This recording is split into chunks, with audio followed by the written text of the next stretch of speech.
Hey everybody, I'm going to be reading from this book by Dr. Claud Anderson. In this book, he gives us a precursor to how we should approach politics. And it's a very good read. It starts on chapter 7, and chapter 7 is 185 in this book. This book is called PowerNomics, the National Plan to Empower Black America. And chapter 7 is entitled Practicing Group Economics. No, I'm sorry. It's title is Practicing Group Politics. Transform weakness into power by getting others to play with cards that your group deals. Okay, it goes, having examined the historical nature of Black America wealth and power dilemma and how blacks can construct an alternative economic structure, we now turn our attention to the next logical step: how to use the political process to redistribute wealth and source resources power into our own hands. The strategies for solution arise out of the nature of the politics and its role. Politics, as we know, it is relatively new. The word and concept first appeared in English around 1529, with the beginning of the black enslavement and the early stages of industrialism. The term politics was borrowed from an old French word, politique, and it emerged politique. Politique, I guess politique. And it emerged from the struggle to control the increased spoils of power and wealth produced by black slavery. Modern social scientists, philosophers, and politicians define politics in whatever way suits their purpose or fancies. In espousing their views, they most often define politics as the art of compromise or the art of the possible. However, for our purpose, these definitions are meaningless. They say nothing about the real nature of politics and the rules of the game. In the real world, politics can best be defined as a process that decides who gets what material benefits out of life. Politics is about power. It decides who has food, income, education, shelter, heat, and health care. It allows the nation's political elite and overclass to play gatekeeper. They dispense resources on the trickle-down basis. Those who are the closest to them at the top get the lion's share first, while those on the bottom get the least and last. In a competitive society, there is little, if any, incentive to look out for an underdog group. Blacks are the out group, and they can rest assured that the overclass will make all the political decisions in their own best interest rather than the interests of Black Americans. Black Americans have always been excluded from playing politics by the official rules of the game. Every time we sought to play by the rules changed, or the game ended before we had a chance to play. Therefore, rather than continuing to be like a dog chasing his tail, we need to simply step back and look outside of the box. In the actions steps outlined in this chapter, we suggest ways in which we should alter our behavior or change the accepted rules of politics. But in all instances, we must adhere to the fundamental rules of all politics. Quid pro quo. It means something for something, or at a more familiar level, it means you scratch my back and I'll scratch yours. Those who invest their time, energy, and resources in support of a political issue candidate, a political issue candidate or political party expect to be compensated in a manner that is equal to their investment. In America, the rules of politics applies to everyone except black people. The primary reason for black Americans being an exception stems from structural racism and various community pressures and attitudes that set them apart as a political subculture. Political subcultures are typically minimally integrated and out of fear of losing their lowly status. They do not resist being treated as subjects, lacking population numbers, wealth, and leadership.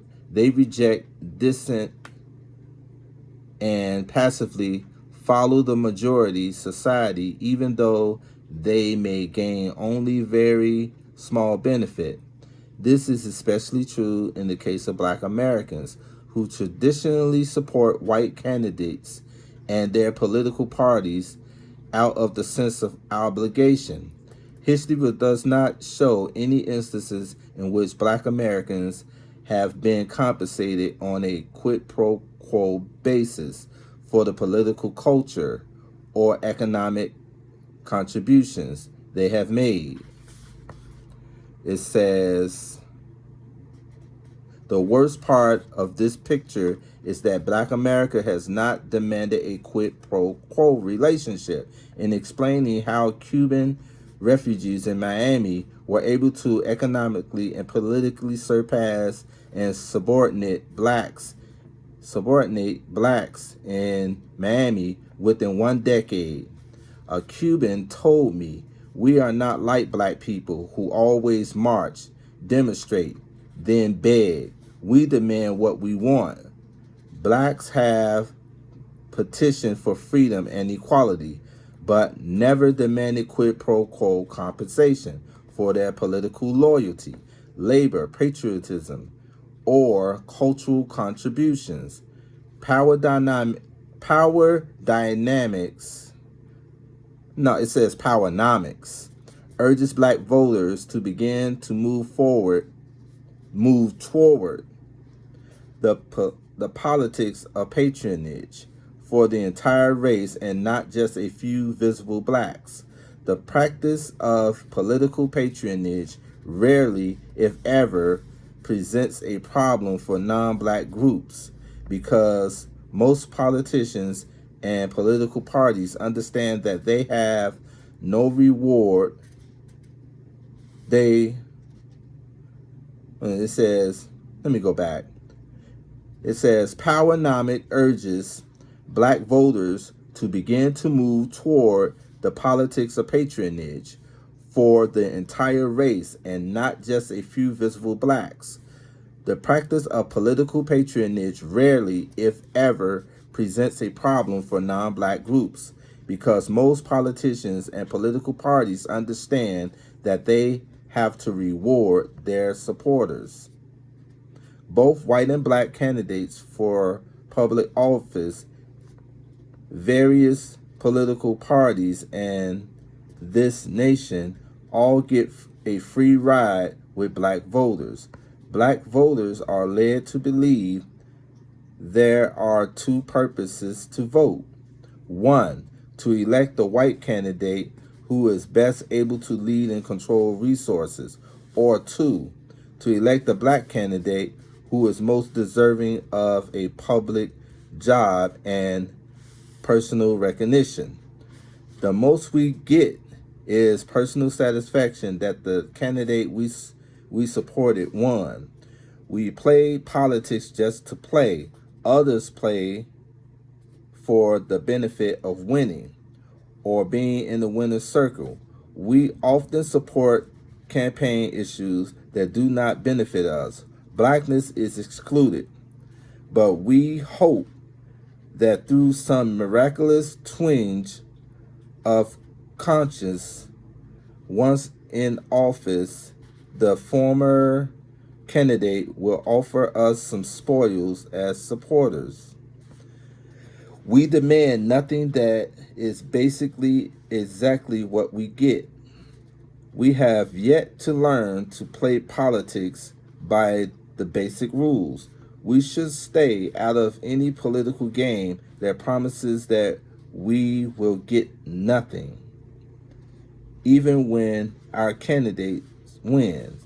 Once we start playing to win, we must always reject candidates who fail to pay their debt to us.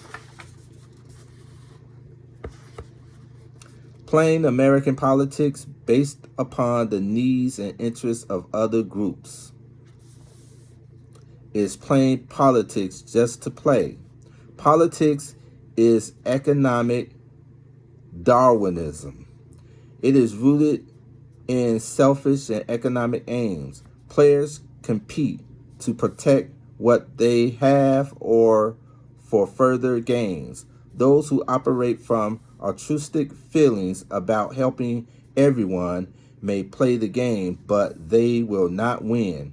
Booker T. Washington was a pro-black leader. Washington's greatest weakness was his dream of being the great accommodator between blacks and whites. He destroyed black Americans' hopes of being an independent and competitive people by telling whites at the Atlanta Fair in 1896 that blacks were the most patient, faithful, law-abiding, and unresentful people that the world had ever seen. The white society rewarded Washington and black Americans for their humble, meek, and compassionate and non-competitive attitude by subjecting them to another 60 years of Jim Crow semi-slavery. Playing and winning in politics must be based on group self-interest and not misplaced group loyalty and faithfulness. Black America's political agenda must be just as narrow and exclusive as white politics, Jewish politics, Hispanic politics, gay politics, and women politics. And just as another competing groups have elected officials who speak strictly for them, black people ought to have elected officials who speak for black people and practice the politics of gaining resources for black people. The issue is not about getting along socially. With more than 9,000 elected officials in America, we are now in a position to practice the politics of getting ahead. Black elected officials cannot challenge the status quo by creating alliances with competing groups. Alliances must be based on common objective and benefits. Black civil rights organizations cannot help black Americans by subordinating black interests and historical needs to ethnic and language groups who are higher in order of acceptability. Several Hispanic and Korean immigrants told me that they entered the country above black people and were advised even before they got here to avoid association with blacks. Ethnic immigrants know blacks were slaves, but they do not understand the legacy of slavery that still handicap black people. What they do understand is that regardless of how low they may fall, they will never sink as low as black people. Black Americans' humble, non-competitive attitude towards politics and business reinforce the popular image of blacks as weak and undemanding and allow others to take advantage of them. As the farmer said when asked how he planned to get his crops to the market, it's easy. The willingness jackass will have to pull the heaviest load. For centuries, black Americans have been willingness jackass in American politics. Now that role must change. And it says the new black political orientation. The new black political orientation must be practicing the politics of gaining resources rather than the politics of morality and establishing civil rights. Those who own and control resources have both rights and might. Therefore, based upon our own group self-interest, we should use the political process to redistribute America's resources, redress historical injustices committed against black people, and improve the socioeconomic conditions within black communities so that black people can have functional communities in which to work and live. We could greatly benefit from the practicing group politics predicted on group-based advantages that help us own and control wealth, land businesses, and other resources. Listed below are 12 action steps or strategies to play the game and create political and conditions for economic success for black Americans. It says political action step number 1, promote group self-interest and use political acts to empower black America. Okay, in any race or contest, a group that has no self-interest cannot successfully compete or win. Black Americans are inextricably bound together by many forces and factors. The presence of racism, African heritage, slavery, emancipation, integration, and overall victimization. Yet, as a race, we continue to promote the political agenda of the majority society and its ethnic subgroups rather than our own. We can neither compete nor win as integrated do-gooders. Racial solidarity is a prerequisite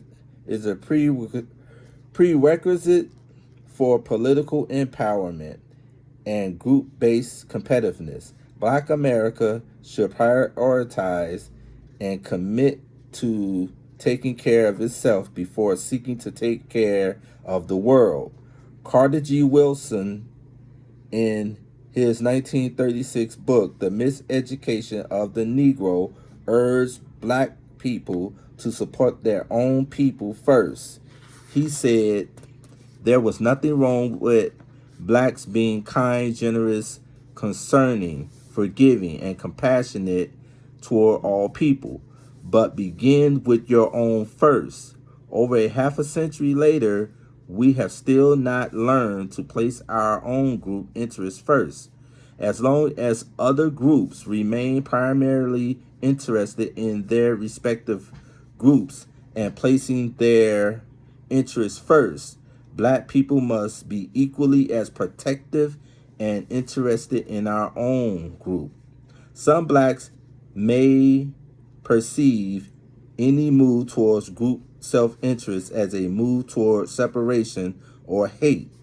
America's black overclass, black elected officials, ministers, business leaders, civil rights representatives, and celebrities are particularly susceptible to this kind of thinking.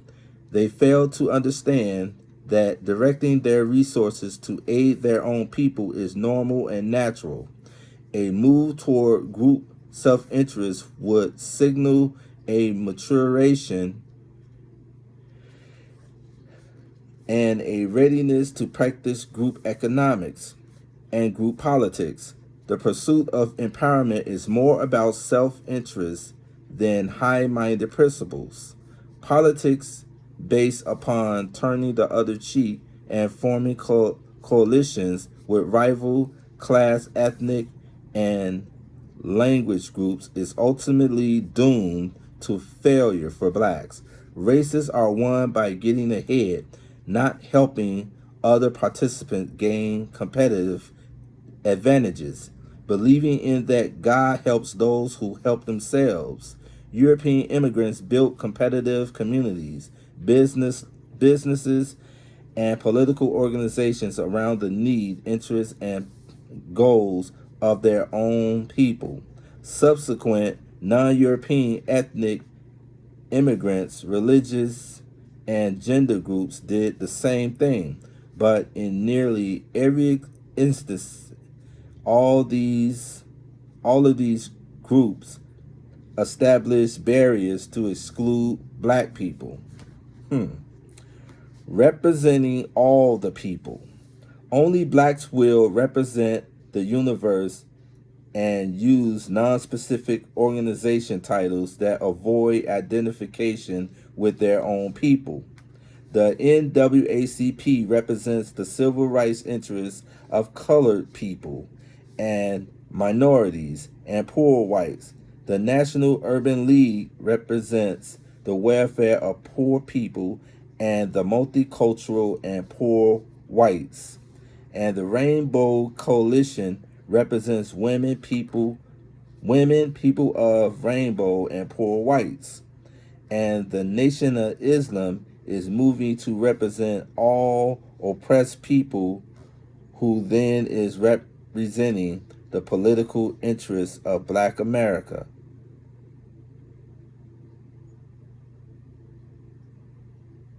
An exchange on a national public radio program in 1998 provides a good example of the irrelevance and vulnerability of black groups that do not have black issues as a focus and priority. A very high official of one of the oldest black civil rights organizations described it as changing America. Black civil rights cannot be the organization's sole focus, he said. There are new non-white minority people of color who are demanding a place in the sun. And even though their agenda is not totally like blacks, we must be prepared to embrace them. He spoke, too, about the long history of extensive white involvement in the organization, and that it must fight for all people of color, such as blacks, Asians, and Hispanics, women, senior citizens, homosexuals, and even poor whites. An Hispanic caller named Mike, however, took issue with the black leader. Mike asserted that Hispanics were not people of color and requested that the organization not include Hispanics when it spoke of representing people of color. Mike went on to say that he, his family, and all his Hispanic friends were white and did not want or need the black organization to represent them. He said Hispanics and Asians have their own organizations, so why don't blacks just look out for their own people? Makes sense. The black leader challenged the caller to look in the mirror and on his driver's license and tell him what he saw. When the Hispanic caller said white, I see white, the officials of black organizations responded, so we do not represent you. White is a color too. Given the dire needs of black Americans, the question is clearly is it appropriate behavior for a premier civil rights organization to force itself on people who do not want or need its help while black Americans go begging? Our determined but misdirected compassion is one of our greatest impediments to self-empowerment. We fail to concentrate on our resources to empower black Americans.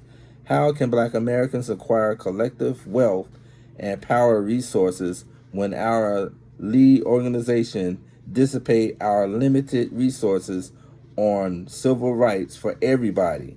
A study of material from a number of ethnic, language, religious, and gender minority organizations revealed that none of these groups include blacks in their programs, policies, and activities. In his book, Winning Back America, Mark Green listed all the nation's top minority rights and organizations, and the only group that even used the word minority in their program description were the Black Civil Rights Organization. Ignoring black people's dilemma by equating them to all so-called aggrieved groups is wrong-headed. Whether it is done by whites, blacks, or others, not only does it give the false impression that all people in this nation have had the same experiences as black people, it also injures and minimizes the impact of centuries of slavery, segregation, and ongoing racism. Worse, it releases white society from its obligations to correct the conditions imposed on blacks.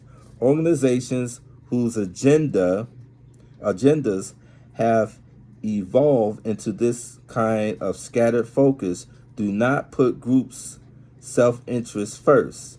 However, just as their missions became amorphous over the years, they can regroup. Reassess their organizational direction, and change once again.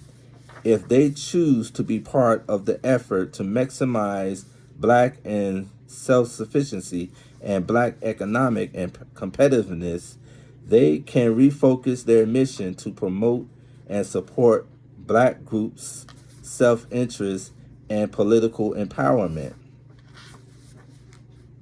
It says also, the next one, it says, know your competitors. To promote its own self-interest, a group should only select for allies those who will support the group and will not benefit from its demise.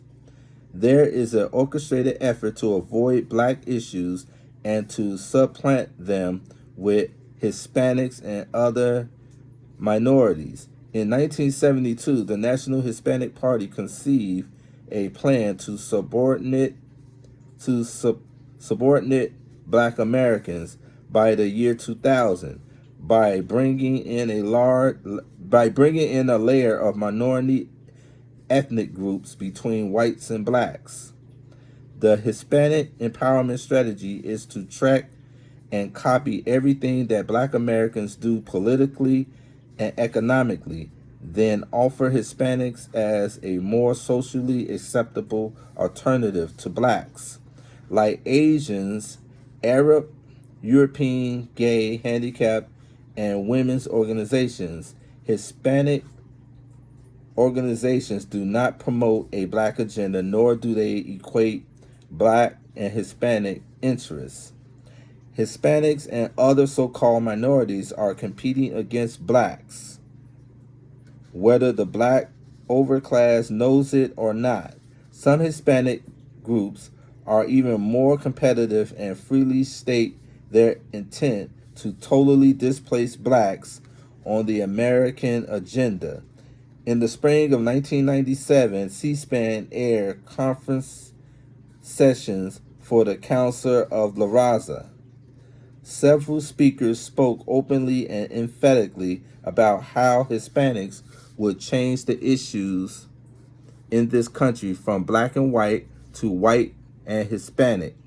The number of Hispanics in the United States tripled between 1970 and 1990, and will surpass the black population by 2002. While Hispanics prepare to celebrate becoming this nation's majority minority population, there is little public discussion on the socio-economic impact on Black Americans.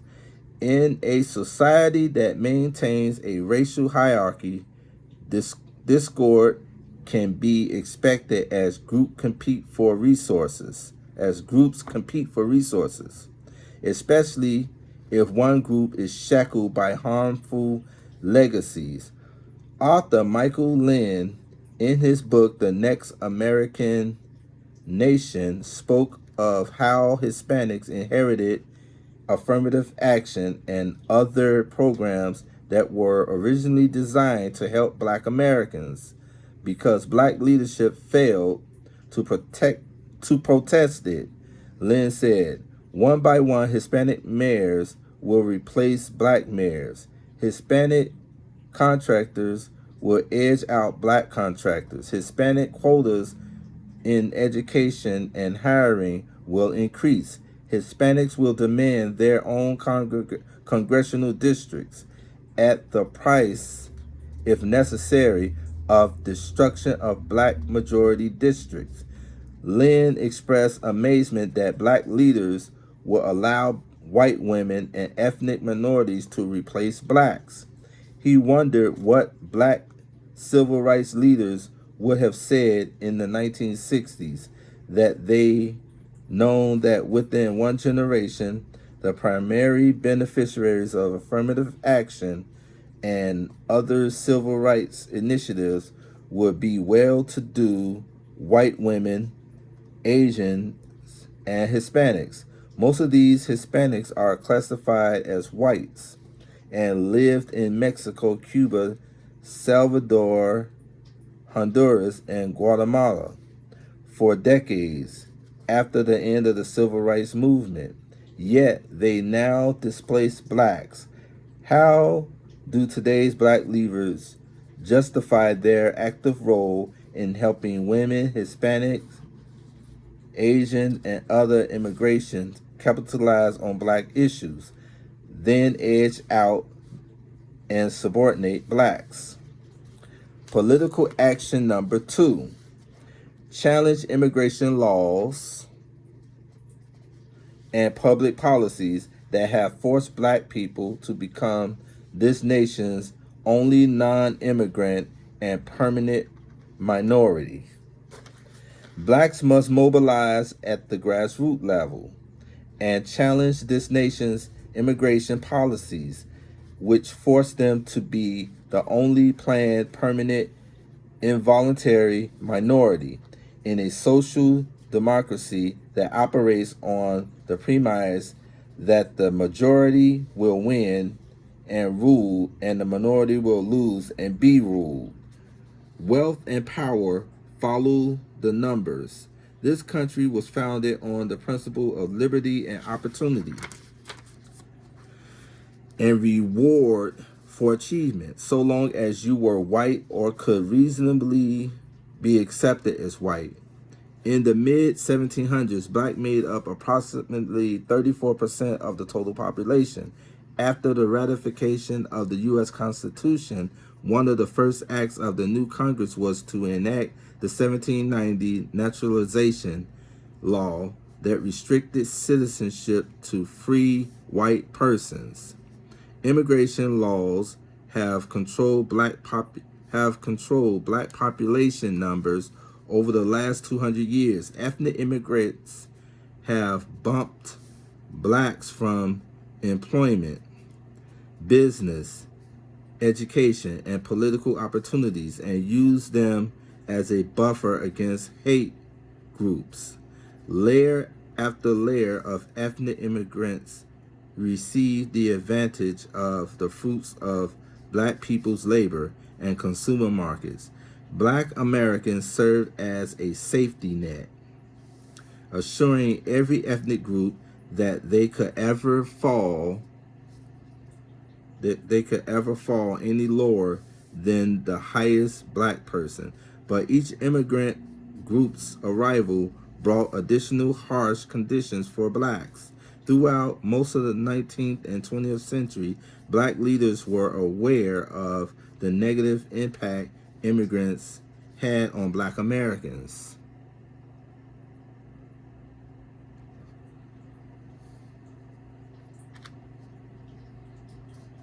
and petitioned the federal government to halt open immigration until the nation had rendered justice to black Americans. In the mid 1960s, however, black leaders made two dramatic reversals that were to have lasting effects on blacks and from which they would never recover. First, black leaders abandoned black people and reversed the commitment of civil rights from blacks to humanitarian support for all struggling people. Second, they not only dropped their opposition to immigration but began to support it. In the book Immigration Reconsidered, Lawrence Fuchs, a political scientist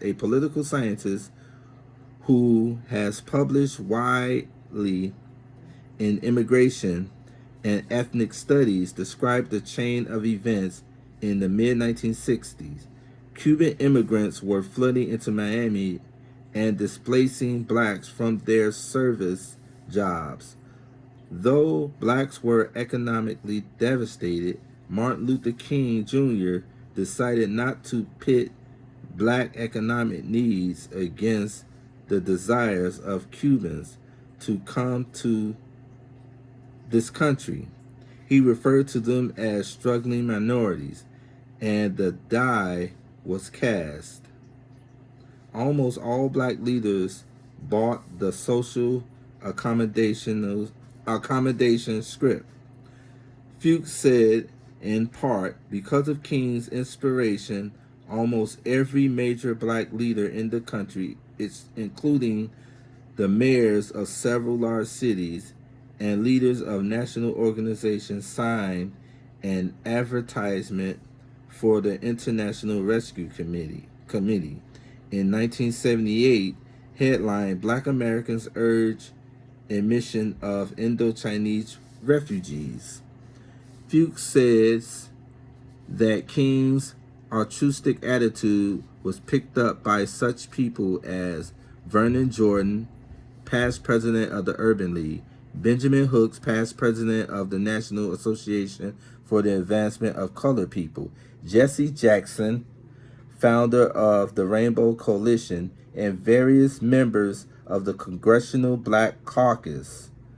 In the 1970s, Congresswoman Candice R. Collins, Democrat Illinois or whatever, declared that Americans must continue to have an overriding loyalty to mankind as a whole. Congressman Mickey Leyland, Democrat Texas, called on the federal government to help refugees out of our compassionate commitment to human rights, just as white leaders had done for centuries. Black leaders across the board put the needs of other groups before the unmet needs of black people and forgot about the competitive nature of our society. Black people suffered a double loss when their leaders reversed their attitudes about immigration. Not only were the needs of black Americans subordinated, but so were the needs of people of African descent. Outside of the United States, the leaders did not challenge immigration policies that prohibited immigration from black countries, committing instead to make them a little more comfortable wherever they were. They were satisfied pushing America to rid Haiti of a despot political regime rather than pushing America to extend the same immigration option to Haitian or Africans that they extended to European, Asian, and Latin American nations.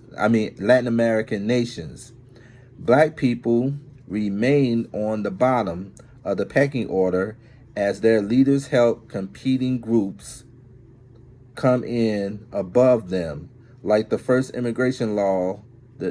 The 1924 law declared America to be a white nation and had zero immigration quotas for people of African descent that remained in effect until the mid 1960s, when it increased from 0 to 0.5%. The new immigration laws ensured that European ethnic groups, later expanded to Asian and Hispanics, remained the dominant by setting new quotas based first on the national origin of immigrants, then on their skills and training, and family reunifications. In some rare exceptions, foreigners were granted political asylum. Millions of Hispanics and Asians illegally immigrated to America and are regularly granted amnesty. For physical and ideological reasons, people of African descent do not qualify for the special exemptions. They cannot walk across the border, and since blacks around the world live under similar conditions, it is difficult to prove that they are immigrating for political rather than economic reasons. Black Americans cannot reproduce fast enough to keep up with the pace of 3 to 4 million immigrants who annually enter this country. What can the black masses do at this point in time? Grassroots blacks can begin by pressuring their leaders to go back and address the needs of black people. Black leaders can demonstrate their commitment to their own people by challenging the immigration laws, calling for national dialogue, and mobilizing black masses. Black people can relocate their places of residence to become a majority population in specific cities or regions of the country. Blacks would have a population advantage if they were to relocate or ethno-aggregated in the 6 southern states of Florida, Mississippi, Alabama, Georgia, Louisiana, and South Carolina. They could become a significant political and economic force and impact regional and national politics. They could control the electoral votes in presidential elections. Once they become a majority population, they must begin to act like the majority. Many blacks reacted to immigration by fleeing their former neighborhoods. Blacks living in suburban areas near large urban cities could increase their political and economic impact by relocating back into key communities and cities. Local governments could offer the black middle class incentives such as tax abatement, homestead sites, as well as business, employment, and political opportunities to encourage them to relocate into black urban neighborhoods. Municipal political bodies, especially those in the majority black cities, must publicly define what constitutes a minority. If blacks were originally classified as a minority because they were legally and customarily excluded from the nation's political, economic, educational, and social resources, what is the justification for classifying ethnic, religious, class, gender, and language group as minorities and equating them to black Americans? When were these groups shut out of the system without alternatives? Less than 1% of them were in this country when blacks were being enslaved and Jim Crow segregated. Why is this poverty Why is the poverty of ethnic groups that came into the country in that condition equated to black poverty, which stems from 260 years of slavery? These are the kinds of questions that blacks ought to raise with both black and white leaders. Okay, I'm gonna stop there. He mentions a lot of things that was going on that we're not seeing. We haven't took notice of until recent years. Within the past 10 years, we start seeing this stuff that he's talking about. But Dr. Claud Anderson explains that this was going on way back before the 60s. So around the 60s, this was going on. So it's pretty much sink or swim now. It's pretty much sink or swim now. But I believe that we could overcome this. We could overcome the things that we're going through right now. We could overcome it.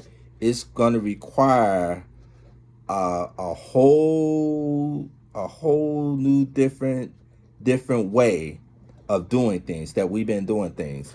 But I'm going to stop here.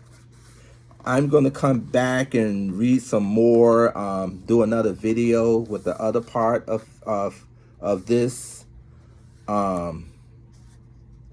It's in chapter 7. If you have the book, you can continue on your own. But it's in this book right here. It's called PowerNomics, the National Plan to Empower Black America. And the chapter that I'm reading is chapter 7. It's chapter 7, and it's on page 185, and it gets deep because after this chapter, it goes into